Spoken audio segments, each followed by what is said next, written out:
All right, so we're going to talk for a few minutes about ZRemesher. ZRemesher is a really nice tool for doing a kind of a quick and dirty retop. It's got probably its primary application is for organic sculpting, but it has some really nice functionality in the context of hard surface. So I'm going to start with my regular old Dynamesh sphere here, which we've been playing with for a little while now, and I'm just going to mask off some stuff. So let's go ahead and turn the polyframe off. I'm going to hold Control. And for the masking brush, I've made some modifications. I've reduced the focal shift, so you can see the inside circle there, so my fall off is tighter. I have enabled lazy mouse, and I've given it a radius of like 30. So what I want to do is I want to make some kind of organic tube form on the surface that I can then create a live Boolean and an inset for. So it's going to look like, let me go ahead and smooth this guy out actually, before I do all this stuff so it looks cool when we're done. All right, so I've got my, there we go. So I've got my symmetry turned on, and I'm gonna just do some panel-y stuff, whatever feels good here.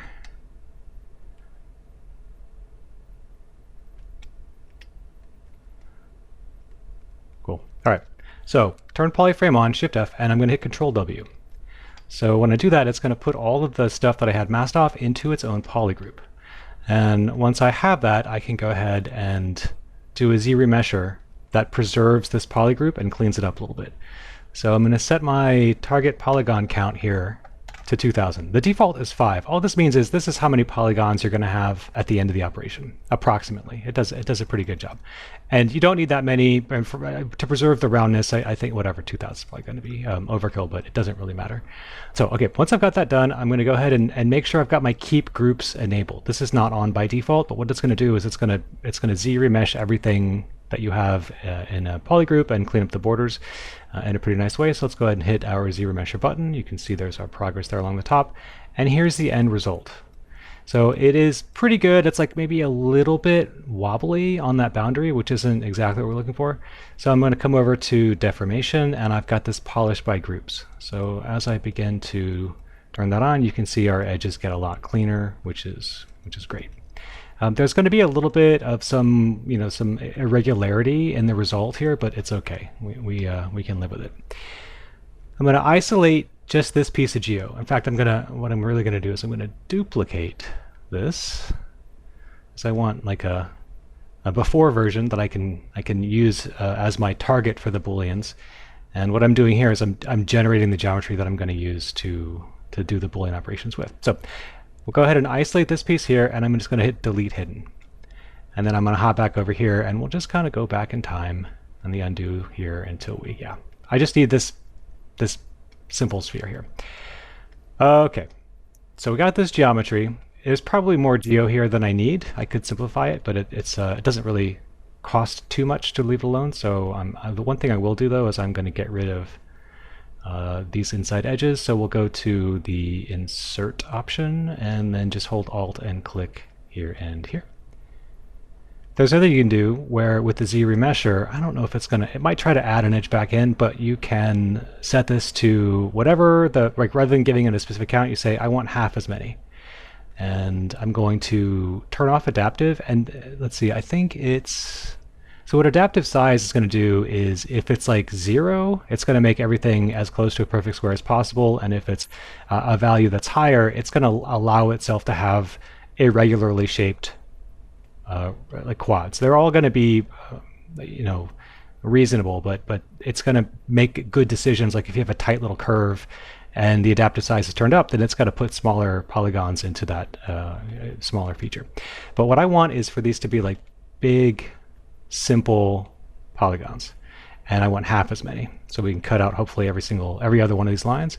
So let's ZRemesher and see what it comes back with. All right, so it was maybe a little bit too much. Turn adaptive back on. We'll try that again. I am somewhat surprised to see that it's punching those holes there, but you can see kind of what's going on, right? Like it is doing its best. We'll go ahead and rather than putting in half there, we'll say something like, I don't know, 0.5. So that'll give us 500 polygons, right? So now that I've turned adaptive back on, You can see all these lovely little squares here, which doesn't really solve my problem. Okay, I spent too much time on that anyway. So we're going to go ahead and extrude this. And I'm going to show our original sphere so we can sort of see what our stuff is looking like here. And I could, because this is spherical, probably just scale everything in, but you're not always going to have that as an option. So the other thing that is good to know is you can just do an inflate. So we can just push that in. Okay, what I want is for this to be inside the surface of the larger sphere. If I hit D to enable my dynamic subdivision, I'm going to set these to something that makes a little more sense. So we'll do like a 3 and kind of bump this up a little bit. So you can see it's not really circular, not as circular as I might like. So you can do some things in here where if you insert some edges, you'll begin to support the transition a little bit, and you'll get something that's a little bit more like that. So we get, rather than it being kind of an oval, now it's got kind of a flat bottom. And if that's not what you're looking for, you can always reduce it by doing basically like let me just hit Control Z a couple times.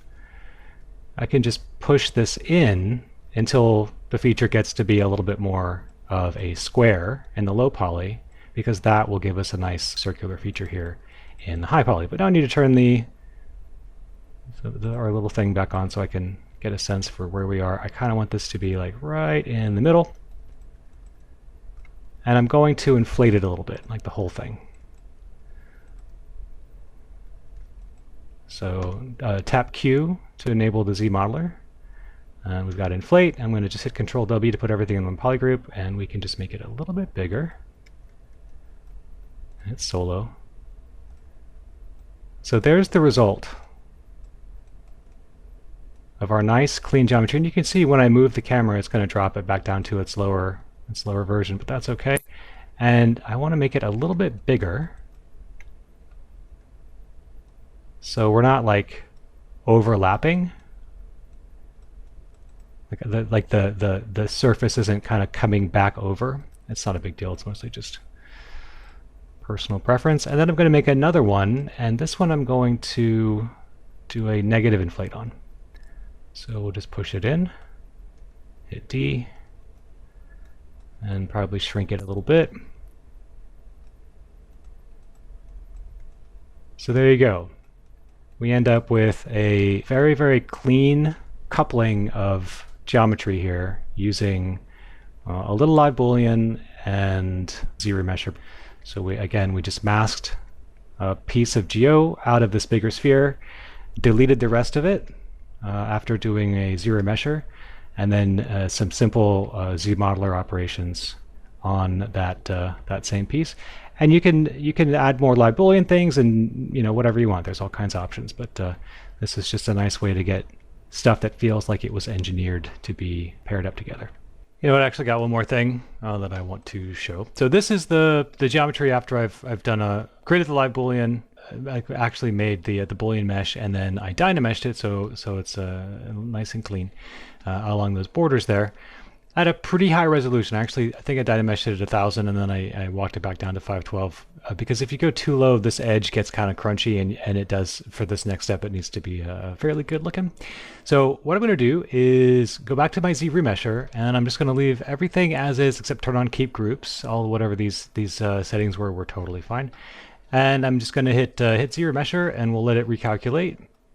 Okay, now what I want to do is the thing that kind of sucks about a live Boolean is you get these like razor sharp edges, and I wish it was easier to add a bevel. Like if this was a Fusion 360, it would be no problem at all, but it's not. It's Zbrush, so we just have to make do. So the easiest way to kind of replicate that functionality here is we can just throw a bevel here on these borders.